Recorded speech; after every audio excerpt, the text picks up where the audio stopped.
Bonjour et bienvenue à Pack de Potes. Alors moi c'est TK, Terry Coffin, l'américain de notre groupe d'amis réunis par la rugby. Alors moi je suis un ancien joueur de foot américain, mais j'ai eu le joie et le plaisir de jouer au rugby avec notre dreadeux à nous, c'est Charlie Bayer qui est aujourd'hui capitaine de son équipe à Massif Central. Salut Charlie. Salut mon ticket, ouais, j'ai eu la chance de jouer, de pousser derrière toi dans la mêlée. Et je suis en effet au Massif Central. Enfin, quand le Massif Central jouait, j'étais encore capitaine, mais bon, on commence à oublier un peu l'odeur des terrains, malheureusement. Et les vestiaires. Et des Quand même, vestiaires, mais ça c'est mieux, ça c'est mieux d'oublier l'odeur des vestiaires. quand même, écoute, on a beaucoup de choses à dire aujourd'hui parce que Ouais. mine de rien, après destination, il y a énormément de rugby qui se passe. Donc ça, c'est la bonne chose. Donc nous allons parler rapidement de tout ça. Mais en fait, le star de cet épisode, c'est en fait notre interview. C'est avec Miguel Fernandez, qui est un agent sportif, agent de rugby. Il est agent, par exemple, pour plusieurs joueurs sur notre 15 de France à nous. Donc nous allons découvrir ça tout de suite. Mais pourquoi pas démarrer avec un peu de rugby, mon Charlie. Oui, super interview. Donc, on va essayer de faire très rapide sur tous ces événements rugby auxquels on a eu droit ce week-end et pour lesquels on se projette au week-end prochain, parce qu'on a hâte de découvrir tout ce que peut bien vivre un agent de joueur. Exactement. On a eu droit la semaine dernière, il faut quand même en parler, le tournoi des Six Nations féminin a commencé, enfin, et a commencé pour la France par la plus belle des manières, puisque on a atomisé, on a atomisé des pauvres Galloises 53-0. Il y a eu une pluie d'essais, c'était un très beau match parce que ça a commencé très très vite en fait, parce que dès la deuxième minute, il y a Caroline Boujard dans l'ailière de Montpellier qui, comme un œuf, sort du ruck pour marquer un essai qui sera un doublé peu de temps après et un triplé peu de temps après, après des belles séquences où on a vu une belle chistée et des belles passes sur un pas. Et donc après ce début de match consacré aux trois quarts, je crois les grosses se sont réveillées et ont voulu quand même montrer que le rugby commençait devant. Et juste après la mi-temps, après un ballon chopé en touche par Koumba Diallo et aplati par le talon, les gros se rappelaient au bon souvenir des Galloises aussi. Et la deuxième mi-temps, allez, du coup, il y avait un peu de tout, mais il y a eu des belles choses. Il y a eu des belles choses des avants parce que pendant les 10 premières minutes, ce sont les grosses qui ont marqué leurs adversaires et qui ont permis à Emeline Grouault de mettre un doublé. Et les deux fois sur des mêlées, donc c'était bien une révolte de nos avants. Mhm. Le premier, en plus, c'était sur une mêlée adverse qu'on a réussi à récupérer grâce à une très belle poussée. Même si peu de temps avant la fin, les Galloises nous ont quand même repiqué une mêlée, je pense que c'était un peu piqué au vif. Donc cette mêlée gagnée des Galloises, il fallait quand même la souligner parce que c'est un peu le seul truc à noter de cette équipe de Galles, décidément, qui n'a pas passé une belle journée. Mais ça nous a pas trop dérangé parce que après avoir perdu cette mêlée, on a récupéré le ballon et après une super relance, il y a Émilie Boulard qui, pour sa première sélection, a mis son premier essai en équipe de France. Elle a été célébrée comme il se devait. C'était un très bel essai qui conclut à une très belle relance. Et même ça n'a pas fini à calmer la faim de nos Françaises, puisque jusqu'à la 84e, elles continuent à poutrer. Et les avants, qui voulaient quand même rappeler qui c'était Raoul, sont venus à mettre un dernier essai juste avant la fin, 53-0. C'est extrêmement lourd comme score, et on est très content de nos Françaises. Et ouais, c'était un vrai plaisir de regarder ce match et de retrouver aussi nos joueuses à nous. C'est vrai. Grand bravo à Caroline Boujard, notre copine sur notre podcast, hein, qui a passé chez nous. Donc pour son triplé en 15 minutes, c'est quand même superbe. Ouais, Emily Boulard, comme tu as dit, première cap, mais elle était super, elle était étonnante. Elle crevait l'écran, ouais, elle courait ouais, ouais. partout comme une gazelle. C'était franchement Oui, c'est magnifique. c'est vrai qu'on l'attendait. Elle était vachement encouragée aussi par toutes les autres joueuses parce que quand elle l'a mis, l'essai, c'était vraiment genre. On l'a- pendant tout le match, on s'attendait à le voir venir et elle a vraiment tardé. Elle s'est laissée désirer pour son Ouais. coup d'éclat. C'est sûr, hein. Le numéro 9 aussi, Bourdon, elle était en mode top chef, elle nous a préparé un super premier mi-temps avec des caramels servis, vraiment sympa. Moi, j'ai Le noté que meilleur pâtissier plutôt alors, ouais, voilà. avec des caramels. Ouais. J'ai le 12 Vernier avec des plaquages défensifs vraiment sublimes que Serge Betsen a noté sur Twitter, donc elle devrait être super contente. Et au plus, j'ai noté que notre banc, en fait, on est super fort parce qu'il y a très meilleur qui rentre. Et aussi sur la deuxième ligne, il y avait Fall qui avait un très bon match qui a été remplacé par NDI. Donc vraiment, et après Sansu qui a remplacé Boulard, on a un banc qui est vraiment impressionnant. Bon, pour la première fois, moi, je voulais donner des notes à notre équipe. Donc, je donne 9 sur 10 pour tout le monde, hein, sauf Caroline Boujard. Je donne 10 sur 10. Et là, je dis bravo, bravo, bravo. Évidemment. Et il y avait beaucoup de Coupes d'Europe aussi, Charlie. Ouais, ouais, il y avait beaucoup de beaux matchs. Alors, beaux matchs, tout est très relatif, mais samedi, il y a La Rochelle qui nous a mais vraiment régalé. C'était un match très très beau à Magnifique. voir, magnifique. Ils vont avoir fort à faire la semaine prochaine parce qu'ils vont être contre le Leinster, qui aussi a beaucoup impressionné dans son match. Le dimanche était un peu plus. Ah là, il y a eu Bordeaux Racing, enfin, qui était un peu dur à voir.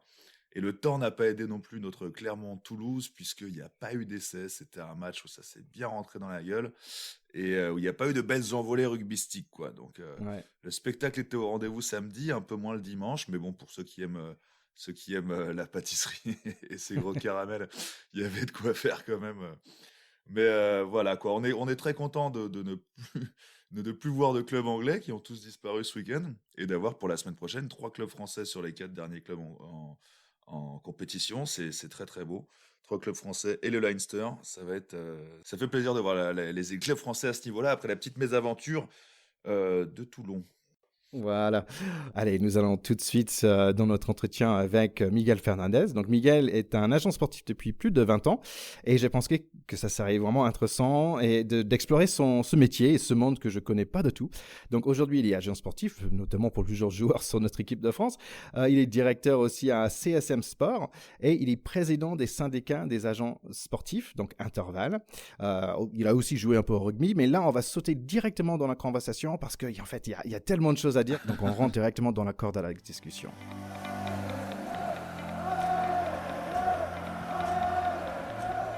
Donc, le rugby était avant d'être agent sportif, mais par contre, tu n'étais pas agent sportif, c'était pas ton premier travail en fait.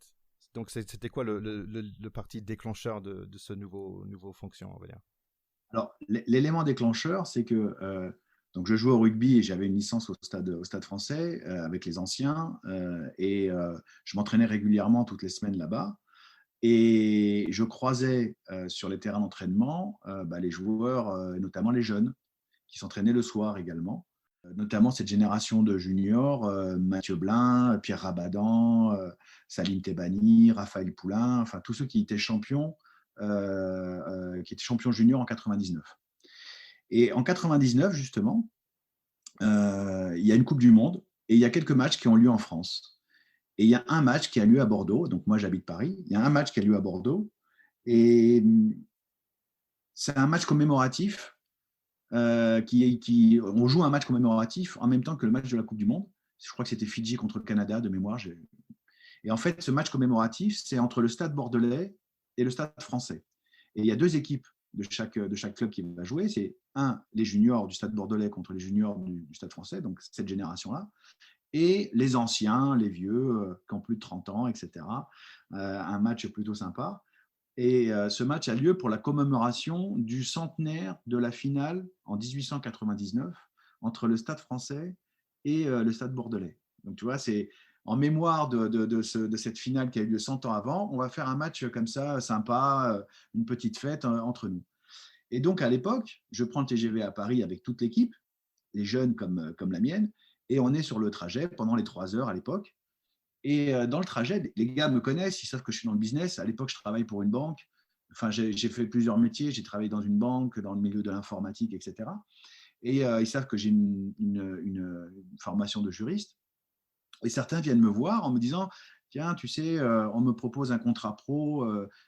Qu'est-ce que je dois faire? C'est quoi la différence entre ça et ça, le brut, les clauses, etc. Bon, moi, je leur donne voilà, mon avis comme ça, mais ça reste dans ma tête. Tu vois, ça reste dans ma tête. Et je me dis, tiens, c'est quand même, il y a peut-être un truc à faire. Tu vois, le rugby vient juste de passer professionnel. On est en 99. Je me dis, il y a peut-être quelque chose à faire. Bon. Et quelques mois plus tard, dans le cadre de mon activité professionnelle, bon, je passe les détails, mais je ne suis pas super content de ce que je suis en train de faire. Et je me dis, écoute, tu as 32 ans, c'est peut-être, voilà, qu'est-ce que tu aimes faire? T'aimes négocier, t'aimes le sport. Bon. Et dans le cadre de mon réseau, de mes amis, etc., on me présente un agent sportif qui s'appelle Pascal Forny. Donc je vais le voir et je lui dis voilà, je parle 5 langues, le rugby je connais, négocier des contrats, c'est ce que je fais depuis que j'ai commencé à travailler. En revanche, je n'ai pas vraiment le réseau du rugby. Si jamais vous avez besoin de quelqu'un, d'une aide, etc. Donc ça dure un quart d'heure, hein. C'est vraiment très très court, hein. Et je repars de là. Pascal me dit pas grand-chose. Et donc je me dis, tu vois, je sors de chez lui, je me dis, bon, bah, c'est pas grave, je vais continuer à faire ce que je fais. Et puis, et 3 semaines ou 3 semaines ou un mois plus tard, il me rappelle en me disant, écoute, je vais avoir besoin d'un coup de main, si tu veux, on peut démarrer ensemble. Et je démarre comme ça. On démarre tous les deux, on est à la saison 2000-2001, je crois. D'accord. Donc c'est intéressant parce que tu es vraiment tout au début de ce parti Ah oui. de rugby devient professionnel. Et en même temps, tu as déjà dit que tu avais déjà plusieurs casquettes. Moi j'imagine ce travail, je ne connais pas du tout, mais j'imagine qu'il y a énormément de casquettes. Il y a les casquettes un peu commerciales quand même, vendeur, il y a les casquettes avocat, conseilleur, chef de projet aussi. Dans tous ces casquettes, c'est lequel qui te branche le plus? Alors, être agent sportif, c'est être le conseiller, le grand frère, l'avocat, l'ami. euh, Parfois, on sert d'alibi aussi. Euh, ça, par contre, je peux pas le dire. Ouais, Si un ok, jour je dois ouais. écrire si un jour je dois écrire un bouquin, j'écrirai un bouquin, mais ce sera sous forme anonyme. Non, je plaisante. Mais donc, tu es un peu tout ça, en fait. Tu es un peu tout ça. Et tout me plaît. En fait, avec le temps, puisque ça fait 20 ans que je fais ce métier, ce qui m'intéresse, c'est d'écrire une histoire. C'est de se dire que tu es à la genèse, tu vois, d'un garçon qui a 18-20 ans, tu discutes avec des clubs et puis tu construis quelque chose. Donc ça, c'est très intéressant. Mhm. Ça, c'est vraiment Et, intéressant. Et moi, si tu veux, le mois de juin, pour moi, tous les week-ends, ils sont pris parce que je suis invité à des baptêmes, à des mariages, etc. Donc ça, c'est voilà, en pour moi, fait, c'est ma plus belle, ouais, c'est ma plus belle récompense. il y a deux questions que j'ai là-dedans, c'est cette idée-là de grand frère. Et est-ce que tu peux aller un peu plus loin? Parce que grand frère, ça veut dire, moi je suis fils unique, donc j'ai pas de grand frère, mais Mm. ça veut dire un peu le tonton, mais c'est quoi exactement? Comment est-ce que tu remplis ce rôle de grand frère? En fait, il faut savoir que en tant qu'agent sportif, tu entres dans l'intimité du joueur. Ouais. Et moi, j'ai l'intime conviction que les conseils ne peuvent être pertinents que si tu connais bien la personne. Mhm. Le sportif, enfin moi, j'ai pas la prétention, quand je discute avec des entraîneurs ou avec des présidents, mais surtout avec des entraîneurs, je n'ai pas la prétention de leur dire, voilà, lui, il sait jouer comme ça, lui, ses qualités sportives, c'est ça, etc. Ils sont 10 fois plus qualifiés et compétents que moi pour pouvoir juger de ça. Moi, mon job, c'est pas de connaître le rugby, c'est de connaître l'homme. Ah. C'est comme ça que je définis. Mhm. Et je pense que la plus grande réussite, c'est quand tu es certain que euh, l'intermédiation que tu fais te permet de mettre en relation deux personnes où tu sais que ça va matcher, où tu sais qu'il va y avoir Oui. un bon fit. Alors tu peux te tromper, hein, parce que bon, voilà. Donc il y a aussi une grande part de psychologie et de connaissance humaine. Ouais, il y a ce côté matchmaker aussi, c'est mettre les deux Ah. parties ensemble, Mm. que ça fonctionne bien. C'est une question qu'il faut que je pose la question, mais je trouve que c'est aujourd'hui, être agent sportif, c'est un peu glamour aussi. Il y a Jerry Maguire, il y a 10%, il y a Mm. des trucs avec The Rock, Ballers et tout ça. Est-ce que c'est si glamour ou est-ce que c'est... Ouais, ouais, Non. c'est ça. Est-ce que c'est glamour ou pas? Bah, agent sportif, c'est un métier rêvé, mais c'est pas un métier de rêve. Euh, Dans le sens où il faut s'imaginer que, enfin, en tout cas, la façon dont moi je souhaite le pratiquer, je mets beaucoup d'affect, très souvent. Et il faut savoir que tu as parfois la responsabilité de l'avenir d'une famille. Hmm. Et moi, j'ai 3 minutes de bonheur par semaine, hein. Le reste, c'est faut avoir une capacité à pouvoir endurer les refus, les mauvaises nouvelles. Moi, j'annonce plus de mauvaises nouvelles que de bonnes nouvelles. Ouais, ça doit être chaud. Ça, c'est très compliqué. C'est très compliqué. Et en plus, en France, on a un système. Alors, je ne veux pas embêter les auditeurs avec ça, mais c'est très particulier parce que, bon, comme tout le monde aura remarqué, tu as un accent anglo-saxon, donc américain. En fait, en France, juridiquement parlant, nous sommes mandatés par les clubs. En fait, c'est les clubs qui nous font un contrat et qui nous disent, voilà, je veux tel joueur. Ouais, Ce ne sont pas les joueurs, même si juridiquement on pourrait, ce ne sont pas les joueurs ça c'est la pratique du rugby, qui payent les agents. ok. Aux États-Unis, moi j'ai des collègues américains qui me disent, bah, moi je suis payé par le joueur, comme un avocat en fait. Oui. Mais culturellement en France, c'est pas comme ça que ça se passe. Ça pourrait se passer, c'est pas pour être très clair, ça m'est déjà arrivé de le faire. Mais culturellement en France, parce qu'on est des Latins, j'imagine, j'en sais rien. C'est pas, tu vois, la relation est un peu différente. C'est-à-dire que moi, en fait, je fais bénéficier et aux joueurs et aux entraîneurs et au, enfin, au, et au club mon réseau et je sers d'intermédiation. Je suis un facilitateur tu vois, je mets en relation, je suis un deal maker, je suis quelqu'un qui facilite l'intermédiation.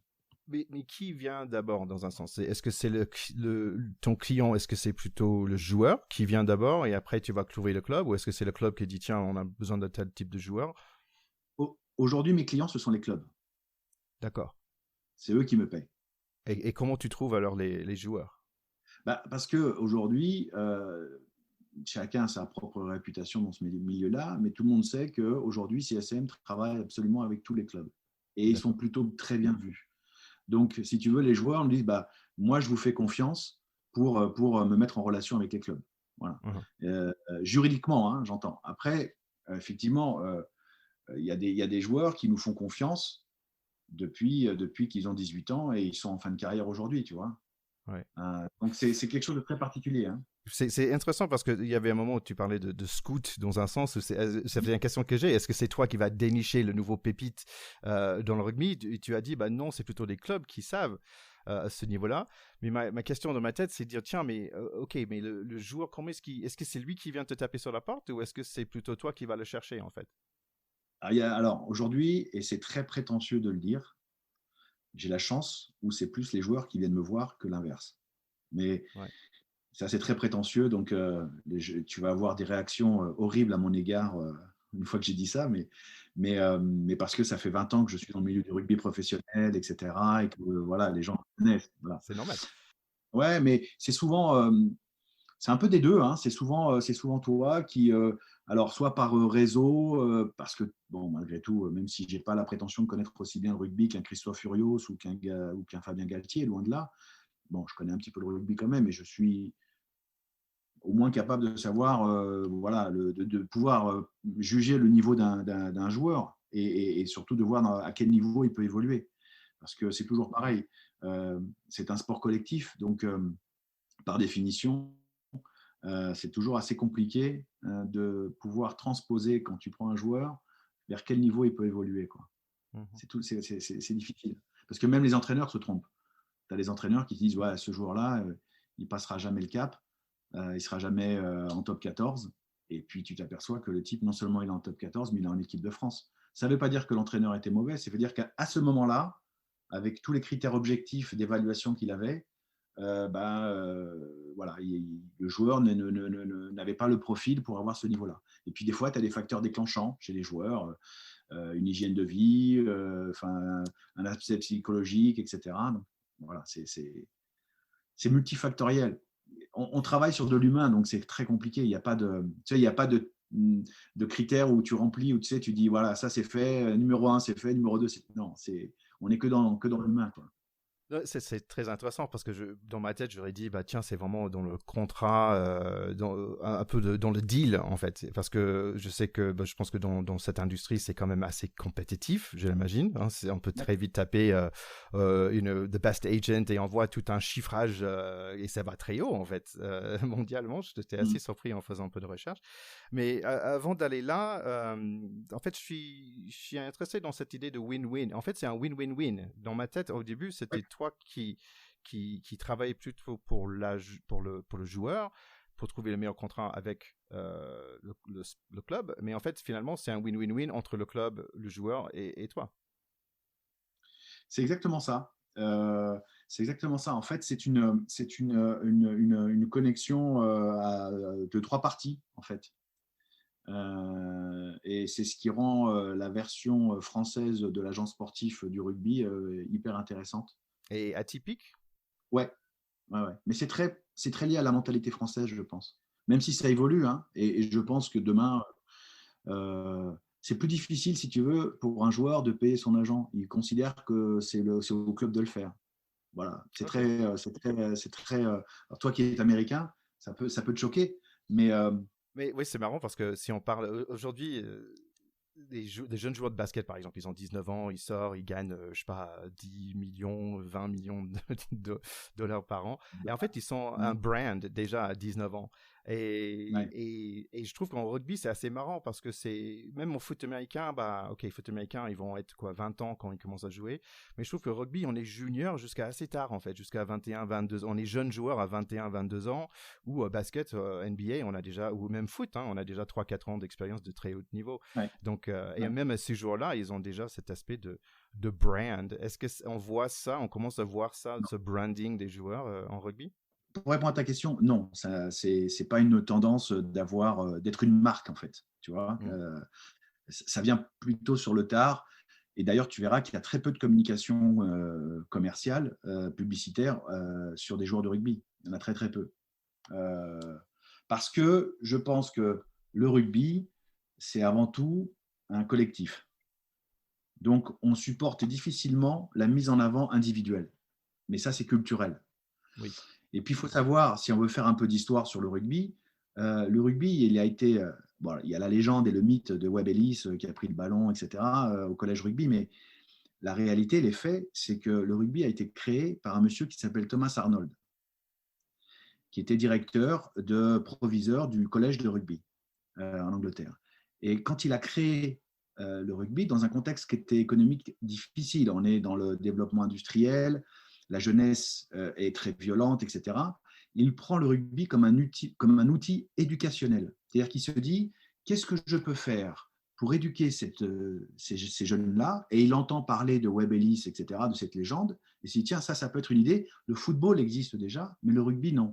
Et le rugby, si tu veux, a permis à cette jeunesse d'avoir des confrontations plutôt violentes, mais dans le respect des règles. Et lui, il y a amené tout un côté éducationnel, respect des règles, respect de l'adversaire, réfléchir, parce que Françoise Sagan disait qu'elle aimait beaucoup le rugby parce que c'était un sport intelligent. Je pense que c'est un sport intelligent. Quand tu expliques déjà à des enfants qu'il faut avancer en faisant des passes en arrière, déjà, il faut réfléchir. Tu vois, c'est pas... Mhm. Donc, il y a cet aspect-là. Et le rugby est un outil éducationnel. Et pendant très longtemps, le fait que ce soit amateur, c'est parce que c'était aussi un ascenseur social. C'est-à-dire que allez, on était officiellement professionnel en 95, en France 98, mais jusque-là, si tu veux, le rugby, tu jouais, et c'est pour ça qu'il y avait des petits villages qui avaient des belles équipes de rugby, mais on utilisait le rugby comme un ascenseur social. C'est-à-dire que le gars, il jouait dans l'équipe de rugby et en même temps, il avait un job à la mairie, Oui. il avait des facilités pour ouvrir un restaurant, etc., etc. Sans oublier que le rugby est un sport à la base universitaire. Mhm. D'ailleurs, aux États-Unis, les Ivy League, on pratique le rugby comme l'aviron, tu vois, ce côté un peu Mhm. anglo-saxon, enfin anglais pour Ouais, le c'est terme. sûr. Ouais. Et, euh, et c'est très, le rugby est dans ce contexte-là, en fait. Donc c'est très intéressant et c'est pour ça que l'individualisation du rugby c'est pas encore, on n'y est pas encore. Ça arrivera peut-être, mais on n'est pas dans une tendance type football, soccer, Ouais. Ouais, mais ce qui n'est pour pas être une mauvaise européen. chose non plus. Voilà, mais il faut bien comprendre que le rugby à l'origine c'est un outil d'éducation. Ça a été créé Ouais. par Monsieur Arnold, qui a ensuite transmis ça à des jeunes qui sont partis à Oxford, Cambridge, et qui sont partis dans l'Empire britannique, la Nouvelle-Zélande, l'Afrique du Sud, l'Australie, Ouais. etc., etc. Tu avais parlé des jeunes joueurs et parfois des gens qui dépassent un certain cap qui va beaucoup plus loin que les coachs ou toi-même auraient pensé. Est-ce que tu as un exemple, par exemple, d'un joueur qui t'a vraiment impressionné, pas forcément par son physique, mais plutôt par son caractère? Alors, moi, je pars du principe que l'élément qui fait la différence entre deux joueurs, mais c'est vrai dans tous les sports, entre deux sportifs, c'est la tête, Hmm. c'est le Je trouve ça caractère. super intéressant, ouais. C'est une évidence. Moi qui côtoie des sportifs de très haut niveau depuis 20 ans, la différence, elle se fait là, dans le crâne, dans la tête. Ça, c'est une évidence. Parce qu'il faut avoir un esprit sacrificiel, parce que quand tu te lèves tous les matins, c'est pour aller gagner ta place. Donc, forcément, si tu n'es pas câblé pour faire ça, tu peux avoir la plus belle passe du monde, le plus beau jeu au pied du monde, courir très très vite. Si tu n'as pas ça, c'est compliqué. Tu arriveras à un certain niveau, mais pour être vraiment au-dessus, voilà, c'est vraiment, comme on dit dans le rugby, c'est le bulbe. C'est le bulbe. C'est vraiment la tête. Et ça, c'est vrai dans tous les sports. Je pense que c'est une évidence que c'est vraiment dans tous les sports. Donc, c'est pour ça aussi que ça explique parfois que quand tu vois un jeune joueur à une certaine époque de sa vie, certes, il a des qualités, mais tu sens pas que le gars va franchir le cap. Et puis pour des raisons complètement extérieures ou pas, ou de maturité, il y a le clic qui se fait dans la mentalité du joueur. Et là, il devient juste hallucinant. J'ai un exemple, Damien Penaud. Alors, il se trouve que je connaissais déjà son papa, donc tu vois, c'est une vieille histoire. Mais Damien, je le connais depuis qu'il a 10 ans. Et j'ai jamais imaginé qu'il serait un sportif de haut niveau.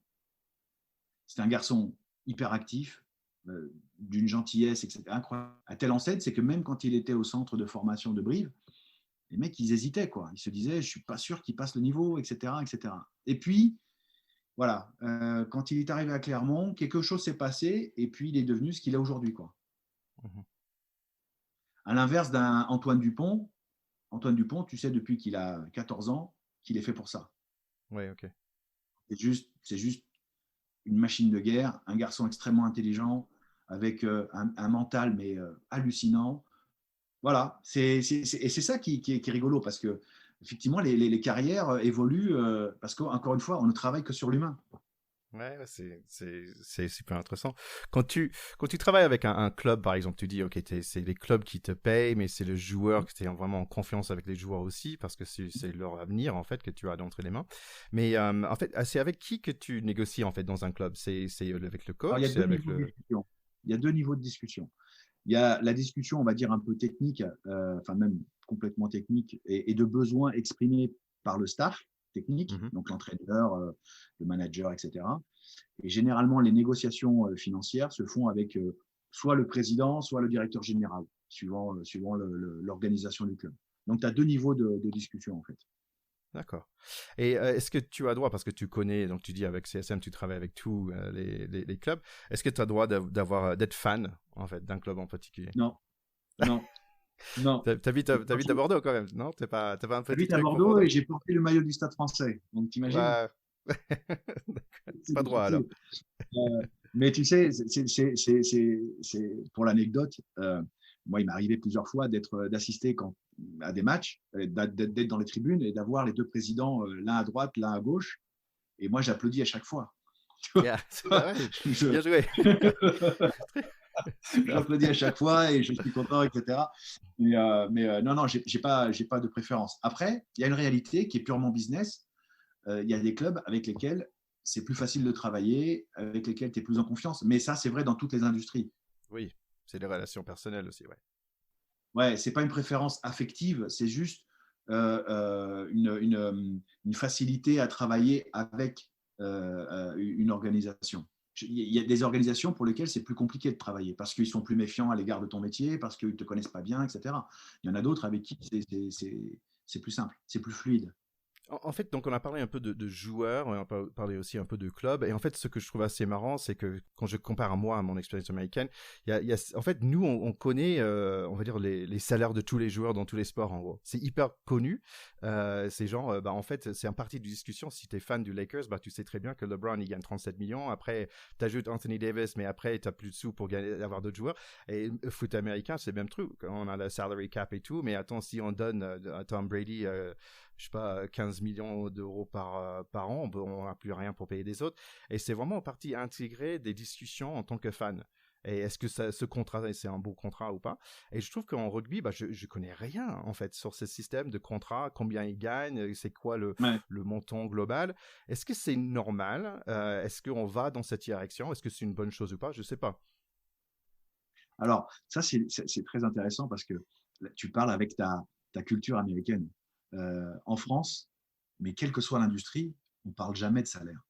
Et ça, c'est notre éducation judéo-chrétienne, peut-être. Tu vois, Ouais. on ne parle jamais de salaire. Moi, j'ai aucun problème pour parler de salaire. C'est mon métier, j'ai aucun problème. Mais c'est vrai que le faire publiquement, de dire voilà, c'est très compliqué. Et d'ailleurs, si tu vas voir la presse spécialisée dans le sport, ils font très rarement des dossiers comme ça liés à des salaires parce que c'est quelque chose qui n'est pas très accepté dans notre culture. Donc, on ne parle pas d'argent. Maintenant, moi, je vais t'en parler librement. Comme ça, tu auras une partie de ta réponse. Pour que les gens comprennent à peu près, il faut savoir que en Pro D2, le salaire moyen, c'est à peu près 5 000 euros net. Mhm. Top 14, on est plutôt aux alentours de 14 000 15 000 euros net. Alors, je parle de ça avant, évidemment, la pandémie Covid, qui a mis beaucoup de difficultés pour les clubs, mais c'est juste pour donner une idée. Ce qui veut dire une chose, c'est qu'aujourd'hui, un joueur de rugby ne gagnera jamais assez d'argent pour s'arrêter de travailler à la fin de sa carrière. Oui. C'est un bel salaire, mais ça ne dure pas tout le temps non plus. C'est beaucoup de salaire. Hein. Attends, 15 000 Oui. euros, c'est un énorme salaire dans la vie de tous les jours, évidemment. Mais la moyenne aujourd'hui des carrières, c'est 8 ans. Ouais. Ça s'allonge un petit peu maintenant, mais même si on met 10 ans, ok, mais tu seras obligé de travailler derrière. Alors, tu peux être intelligent et bien conseiller et investir dans l'immobilier, dans les choses, etc. Mais ce qui est fondamental, c'est que quand tu démarres une carrière de joueur de rugby professionnel aujourd'hui, il faut que tu penses à ta reconversion. Comment est-ce que tu peux aider, toi, dans ton rôle, les joueurs de cette sortie de carrière aussi? Alors, il y a deux aspects. Il y a un aspect psychologique, puisque arrêter sa carrière, c'est comme une petite mort. C'est-à-dire que tu es dans la lumière et du jour au lendemain, on éteint la lumière. Hmm. Il y a un nombre incroyable de divorces. Alors, c'est les sportifs professionnels en général, hein, pas que le rugby, hein, évidemment, mais dans les sportifs professionnels, il y a un nombre important de divorces qui suivent les 3 ans, après l'arrêt de carrière. Ouais. C'est assez hallucinant. Donc, tu as cet accompagnement-là où chaque sportif réagit avec son vécu, etc. Et puis, moi, je sensibilise depuis le plus jeune âge et les clubs et les sportifs à réfléchir à leur reconversion. Et c'est l'intérêt aussi en France de ce qu'on appelle les centres de formation. C'est-à-dire qu'aujourd'hui, les centres de formation, ils sont gérés par le ministère de l'Éducation. Donc, ce qui implique l'obligation pour les centres de formation de former d'un point de vue académique les sportifs. Oui. Tu n'es pas juste sur le sport en elle-même, avec quelque chose d'autre. Exactement, exactement. Et l'évaluation, si tu veux, aujourd'hui, d'un centre de formation se fait sur principalement 2 critères. C'est évidemment l'évaluation sportive, mais également l'évaluation académique. C'est-à-dire que là, il y a un classement qui est sorti là, des centres de formation du top 14 et de la Pro D2. Et l'étude est faite par la Ligue nationale de rugby mettait en avant effectivement ces critères-là. Et les critères sportifs, les paramètres d'évaluation, c'est nombre de joueurs qui basculent du centre de formation à pro, le nombre de joueurs de centre de formation qui ont eu des sélections chez les jeunes, tu vois, les U20, les U18, etc. Et ça compte pour 50% de l'évaluation. Et ensuite, le reste, c'est aussi l'évaluation académique. Les joueurs diplômés, quel type d'études ou quel type de travail. Parce qu'on parle souvent d'études en France, tu vois, universitaires ou autres, mais moi, je suis assez favorable à ce que dans les centres de formation, on puisse apprendre à un jeune joueur de rugby à devenir plombier ou menuisier. Parce que d'abord, il gagnera plus sa vie que courtier en assurance, à mon avis. Ouais. Mais bon, ça c'est un autre débat. Mais voilà. Donc, voilà, il faut sensibiliser toujours. Ensuite, il y a des organisations comme Proval, le syndicat des joueurs. Les clubs aussi aident parfois à la reconversion. Ouais. Et c'est d'ailleurs, moi, j'insiste beaucoup là-dessus parce que je trouve que mettre en avant une politique de reconversion pour ces joueurs quand tu es un club, c'est aussi une plus-value pour pouvoir attirer des joueurs. Oui, c'est sûr. Quand tu vas discuter avec un joueur de 25 ans et que tu dis, voilà, moi, effectivement, je ne suis pas le club le plus riche, donc je ne pourrais pas batailler pour t'offrir un contrat aussi élevé que d'autres. En revanche, moi, je vais travailler avec toi pour t'assurer ton après-carrière.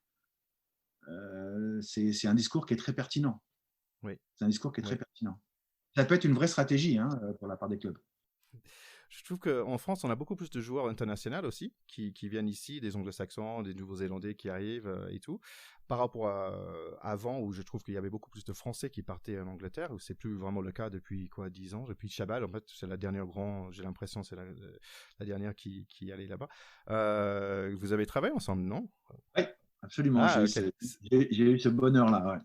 Ah, c'était avant ou après la barbe? Euh, C'était avant. Bravo! C'était avant. C'était avant. C'était avant. Mais il Cool. faut que je fasse attention parce qu'après, on va dire que tout ça, c'était programmé, marketé, etc. L'histoire de la barbe et des cheveux longs. Et en fait, pas du tout. C'est un pari entre lui et moi. Parce que moi, à l'époque, j'avais les cheveux longs, j'avais une barbe un Ah peu ouais? plus longue. Ouais, ouais. Ok. Et lui, il a les cheveux courts, etc. Et puis, il s'est laissé pousser la barbe et je trouvais ça sympa, lui aussi. Et puis il s'est rendu compte après que c'était aussi un élément différenciateur. Mais Ouais. parce qu'il aime ça, hein, il aime avoir les cheveux longs et la barbe. Hein, il n'y a pas de calcul, si tu veux. C'est la conjonction des deux choses. Donc, je trouve ça plutôt rigolo, quoi. Plutôt rigolo. Moi aussi, j'aime les barbes, je peux rien dire. Alors, c'est vrai qu'il y a il y a de plus en plus de joueurs internationaux. Alors, ça, c'est un ressenti parce que ce n'est pas la réalité.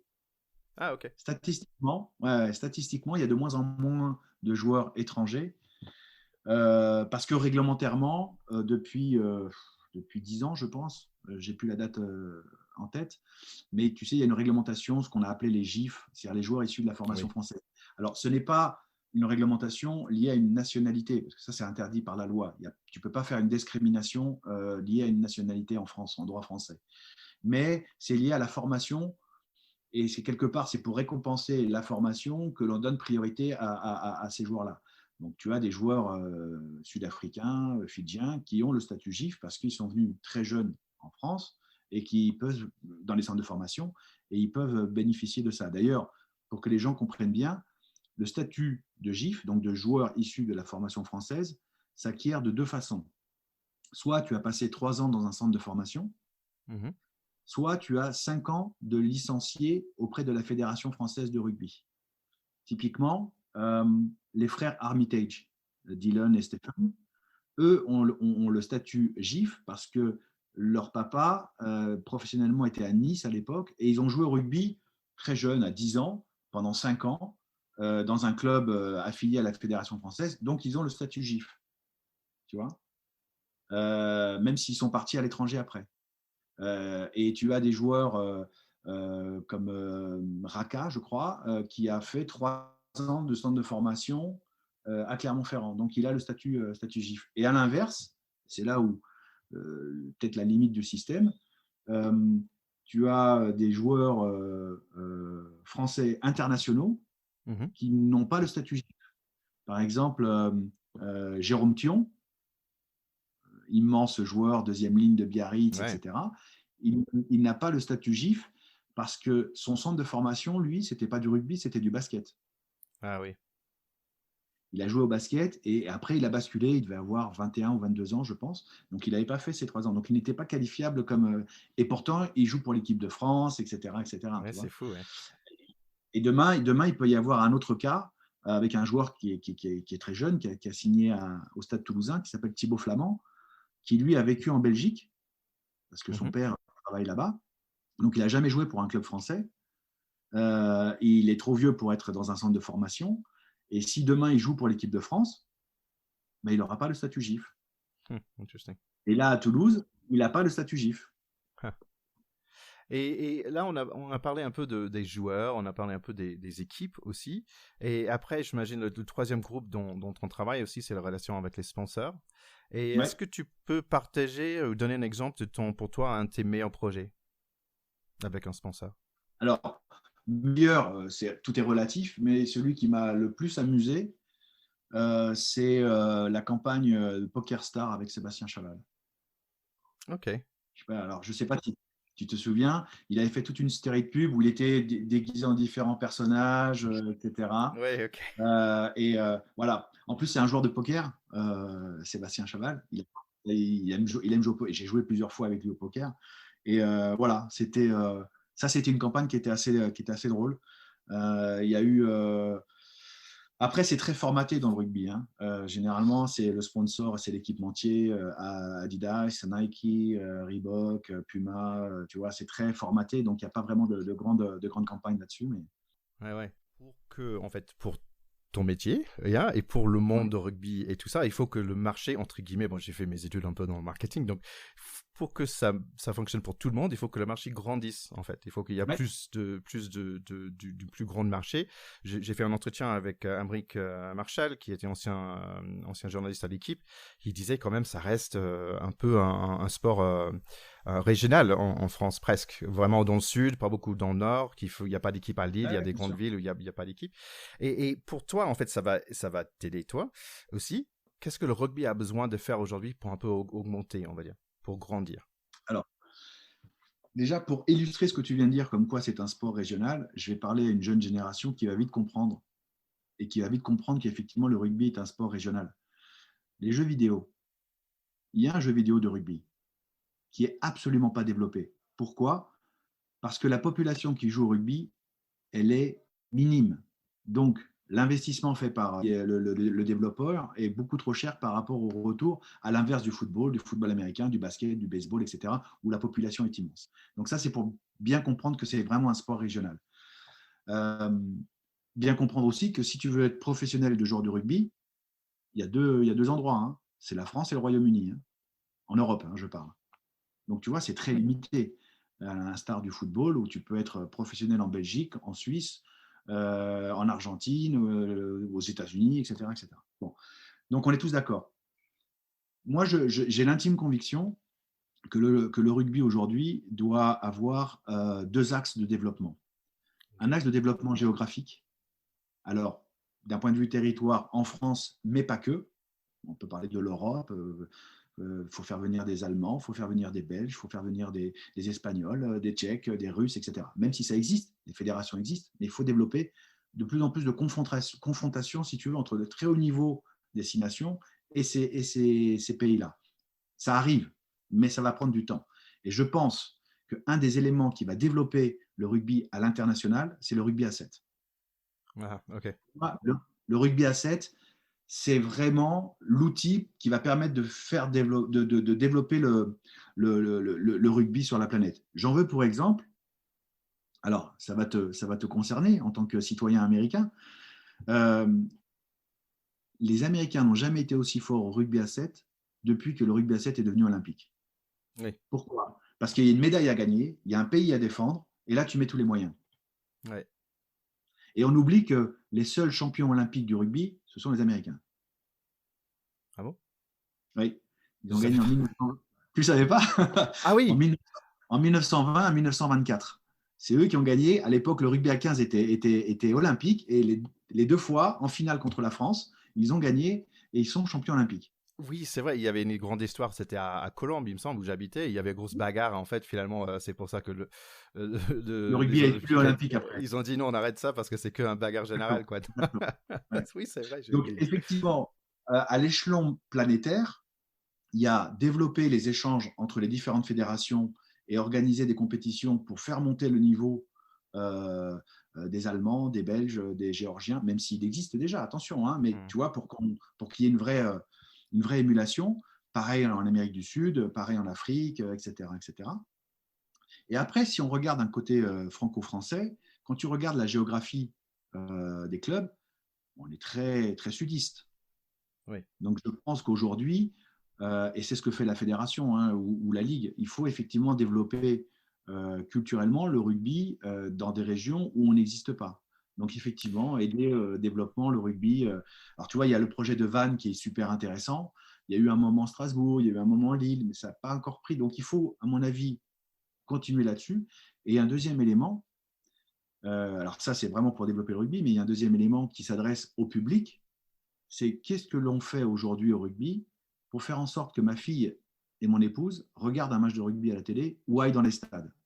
oui. Parce qu'on est très consanguins. Aujourd'hui, les fans de rugby, tu les as déjà. Tu n'en auras pas plus, ils sont tous là. Donc il faut aller gagner des parts de marché sur le foot, sur le hand, sur le basket, sur je ne sais pas quoi, le judo, tout ce que tu veux. Ouais. Et ça, c'est une vraie réflexion et un vrai travail en profondeur à avoir. Ça me fait penser à deux choses. Un, c'est cette histoire d'avoir un autre marché. Je sais que les États-Unis commencent tout juste avec le Major League Rugby, mais on commence d'avoir des grands noms quand même. Adam Ashley Cooper, il y avait Bastero, il y a Manono, et maintenant il y a Matt Gito qui a signé très récemment aussi. Donc il commence d'avoir des grands noms, mais ça peut être aussi un soupape, on va dire, pour des gens d'aller jouer aux États-Unis au rugby. Je trouve ça assez chouette. Est-ce que tu penses que ça va fonctionner par contre, la MLR? La MLR, alors, pour connaître un peu le sport américain en général, ça ne fonctionnera que le jour où le rugby sera diffusé sur un network. Aujourd'hui, tu as 4 saisons aux États-Unis. Hein. Tu as le hockey, le baseball, le basket et le foot US. Ouais. C'est quatre monstres qui mangent tout. Donc, il faut trouver une place médiatique dans l'offre du sport aux États-Unis. Et c'est difficile. Après, j'ai l'intime conviction que le rugby correspond bien à la mentalité US. Ça, c'est ma conviction. Ouais. Et moi, je suis convaincu avec tous les athlètes qui arrêtent le foot américain à 18 ans après le lycée ou même après l'université et qui se transformaient en rugbyman, on serait juste fou, quoi. Parce qu'il y a une telle masse d'athlètes costauds qui va vite que je pense que on devrait réussir. C'est un de nos projets, ça. En tant que CSM, on travaille beaucoup là-dessus. Ah, bah, chouette. De faire revenir, alors pas forcément sur le 15, on pense surtout aux joueurs de football américain qui ne sont pas dans la draft parce que voilà, ils ne sont pas draftés, plutôt dans un premier temps dans le 13, qui correspond peut-être plus facilement à une adaptation, etc. Mais c'est quelque chose auquel on pense fortement. Ouais, un peu moins technique. Ah, c'est intéressant, ça. Moi, j'ai pas mal de questions là, mais je reviens sur ce côté de sponsor, en fait. Est-ce qu'il y avait, on a parlé de ton coup de succès, là, avec le Poker Stars. Est-ce qu'il y avait un exemple d'un projet que tu as dit, non, celle-là, je laisse passer? Ah, mais je peux pas le dire. Ah oui, c'est vrai. Je coupe celle-là, alors. Je peux pas le dire, mais oui, il y a forcément, il y a des projets auxquels on ne peut pas faire parce que ça ne correspondait pas ni à l'image de l'athlète ou voilà, et que c'était. Mais j'ai eu des propositions assez bizarres, ouais, des fois. Et oui, je voulais dire par rapport à l'FM, moi personnellement, je suis convaincu. Un des premiers podcasts que j'ai fait, c'était sur le Coupe du Monde de foot féminine. J'ai fait ça avec mon fils, et je trouve ça chouette que le foot féminine, parce que en fait aux États-Unis, c'est plus connu que le foot masculin, et je trouvais ça chouette qu'on commence à voir ça à la télé et tout. Et je trouve ça aussi chouette qu'on commence à voir le destination féminin aussi. Et est-ce que tu penses que d'ici, 10 ans, est-ce que tu penses que le foot féminin va commencer à être un parti où on aura plus de femmes spectateurs aussi? Alors, femmes spectateurs, ça, j'en suis convaincu. Est-ce que le côté sportif du sport féminin, oui, ça va aller avec la génération. Je pense que les nouvelles générations, je ne suis pas sûr que dans les années 60, 70 ou 80, voir un match de rugby féminin, c'était quelque chose, de par les mentalités, parce que les gens évoluent, était quelque chose de forcément accepté. Je sais pas. Je pense aujourd'hui, ça l'est sans aucun problème. Après, c'est toujours une question de moyens et d'organisation. Il y a un championnat de France de rugby féminin, il joue avec ses moyens. C'est souvent les gros clubs. Ça démarre un peu comme dans le foot en France. Hein. C'est souvent les gros clubs qui ont une section féminine, etc. Après, c'est toujours pareil. C'est une question de nombre de licenciés, de moyens que tu mets pour l'organiser. Oui, moi, pour avoir vu des matchs de football féminin, de rugby féminin, mais ça a son charme aussi, c'est très propre. C'est comme le football, tu regardes un match de football féminin, c'est propre, quoi. C'est agréable à voir. Après, tu ne peux pas te passer de 50% de la population mondiale, quoi. Oui, c'est sûr. Et ici, est-ce qu'il y a un sport futur, que peut-être pas le rugby, peut-être pas un sport qu'on a nommé aujourd'hui, est-ce qu'il y a un sport futur qui peut percer bientôt? Ou est-ce que CSM commence à dire, tiens, celle-là, il faut qu'on regarde? Alors, ouais, il y a en fait le sport de demain, mais c'est déjà enclenché, hein, donc j'enfonce une poisse ouverte, c'est le e-sport. Ouais. C'est le e-sport qui génère des millions et qui touche toute de manière transgénérationnelle presque maintenant. Donc effectivement, le sport prend une part très importante d'un point de vue purement business. Alors, est-ce que le e-sport, c'est du sport, etc. Je ne vais pas rentrer dans ce débat-là, mais après, des sports, pour moi, si on veut rester dans le côté rugby, je crois très fortement au développement du set.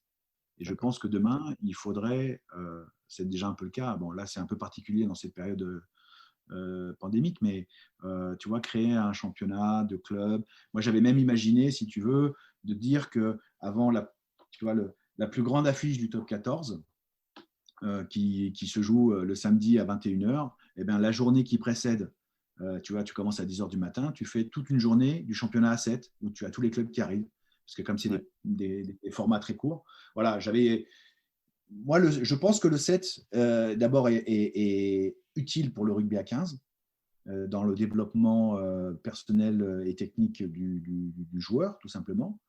Euh, En France, on n'a pas beaucoup, appuyé sur le 7, à l'instar des Néo-Zélandais. Tu vois, faut savoir que les Néo-Zélandais, ça joue à 7 tout le temps, quoi. Ouais. Les joueurs du 15, les stars du 15 ont quasiment tous commencé par le 7. Oui, donc pour finir, est-ce que tu penses que tu peux utiliser ton influence dans ce métier, dans l'industrie de rugby, pour expliquer aux joueurs que, en fait, le mulet, le coupe de cheveux là, affreux, que ça va leur coûter des sous, qu'ils arrêtent ça, en fait. Vous pouvez faire ça pour nous? Alors, ouais, et non seulement je peux le faire, mais je peux inciter d'autres joueurs à le faire. Il faut lancer une autre mode. Faut lancer une autre mode, mais pas la coupe Please. mulet, ça c'est sûr. Ouais, ouais, je m'y engage. Je m'y engage auprès de tes auditeurs et auprès de toi. Super. Super. Et est-ce qu'à 1m87, 116 kilos aujourd'hui, est-ce que j'ai tous mes chances dans le Major League Rugby? Qu'est-ce que tu en penses? Alors, sur le papier, 1m87, 116, tu m'as dit? Ouais. Ouais, un bon pilier gauche, intéressant. Bon pilier gauche. 47 ans? Bon, là, ça va être un peu plus compliqué, mais non, tu as le gabarit, effectivement. Mais tu as joué au football américain, il me semble. Donc, Oui, exact. Ouais. tu jouais quoi? Tu jouais tackle ou. O-line. Yeah, mostly tackle. Ouais, non, Et mais tu peux. Tu peux. Tu peux. deux dernières questions. Nous, en Pack de Potes, donc en fait, on est des amis qui parlent de rugby. Est-ce que tu avais des clients qui sont devenus amis aussi ou qui sont devenus tes potes? Oui, ouais, bien sûr. Ouais, ouais. C'est ma plus grande fierté d'ailleurs. Enfin, fierté, j'ai pas à être fier de ça, mais je veux dire, ça s'est fait à Signature. Oui, oui, moi, je suis devenu très, très proche de pas mal de joueurs que j'ai croisés dans le milieu du rugby. Ouais, ouais, bien sûr. Ouais, Bien sûr. ouais, La parfait. liste est relativement longue, donc je ne vais pas faire mon prétentieux, mais Ouais, ouais, ouais, je suis très proche. Alors, des fois, c'est générationnel. Tu vois, des joueurs qui finissaient leur carrière quand moi je commençais la mienne dans le rugby et avec qui j'ai bien accroché, tu vois. ouais, Alain Penaud, par exemple. Mais après, tu vois, des gens qui ont basculé comme entraîneurs, avec qui je suis très proche, Xavier Garbajosa. Voilà, la relation va parfois, encore une fois, je disais au début, tu rentres un peu dans l'intimité des joueurs quelque part, ouais, ou des personnes avec qui tu travailles. Parce que j'ai aussi des amis qui ne sont pas joueurs, hein, mais qui sont dans des clubs, avec qui ouais, je m'entends extrêmement bien, parce que, bah, comme dans la vie, hein, comme dans toutes les industries, des fois, tu as des rencontres qui font que c'est le milieu professionnel qui t'a mis sur le chemin de ces personnes-là, et puis l'histoire continue parce qu'on n'est que des hommes et que l'amitié se crée. ouais, ouais. Et j'ai l'impression que c'est ça qui te nourrit, en fait, dans ce métier. Complètement, complètement. Ah Ouais, ouais, aujourd'hui, ça fait 20 ans, moi qui me nourris, c'est ça, c'est l'aventure humaine, quoi. C'est ouais, l'aventure humaine. C'est des rencontres. Enfin, moi, mon plus grand, si tu veux, même si on n'est pas du tout intime et pas du tout, enfin, on se croise, on se salue, mais moi, j'ai été hyper fan et hyper heureux un jour de rencontrer et de discuter pendant 2 heures avec Philippe Sella, ouais, avec Serge Blanco ou avec Olivier Roumat, euh, avec, tu vois, Olivier Brouzet, avec Olivier Azam, enfin, tu vois, ces générations-là que je regardais, ou Fabien Galtier, on a le même âge, Laurent Laby, tu vois, oh, voilà. Bon, alors après, c'est plus une question générationnelle, mais c'est des gens avec qui je pourrais passer, tu vois, je peux passer 6 heures à table sans aucun problème et passer un excellent moment, quoi. ouais, j'imagine Et bien. ça, aujourd'hui, ça n'a pas de prix, ouais. Ouais, c'est sûr. Allez, je voulais juste dire un petit coucou à Victor Vito qui nous a mis en contact. J'ai demandé de trouver quelqu'un avec qui on peut apprendre ce métier d'agent et passer un bon moment.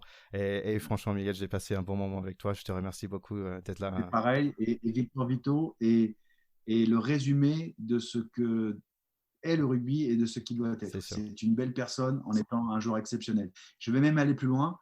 Il est meilleur en tant qu'homme que joueur de rugby. C'est une belle façon de finir. Merci beaucoup, Miguel. Merci à vous.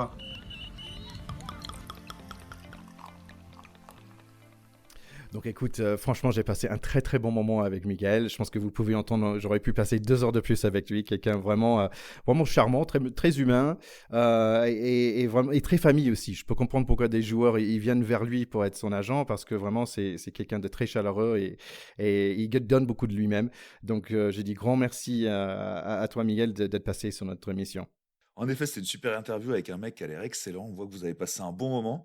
J'espère que les écouteurs, ils ont aussi passé un bon moment en vous écoutant. Les écouteurs, on vous retrouve dans 15 jours. On a encore plein de trucs à se dire. Il faut aussi qu'on revienne sur les super perfs de nos gars et de nos filles de l'équipe de France à Dubaï, au Seven. On va parler rugby à 7. On va reparler de cette Coupe d'Europe, du tournoi destination féminin qui va continuer. On parlera aussi sur mon top 14. On va retrouver notre Alban, on va retrouver notre Théo. On a hâte de se retrouver. Et pour savoir ce que vous avez pensé de cette interview, pour savoir ce que vous voulez entendre dans 15 jours aussi, n'hésitez pas à nous suivre, à nous liker sur les réseaux sociaux, commentez. Dites-nous ce que vous voulez, ce que vous avez dans nos émissions. On se revoit dans 15 jours, les copains. À plus. Allez, à très bientôt. Salut mon ticket. Ciao, ciao.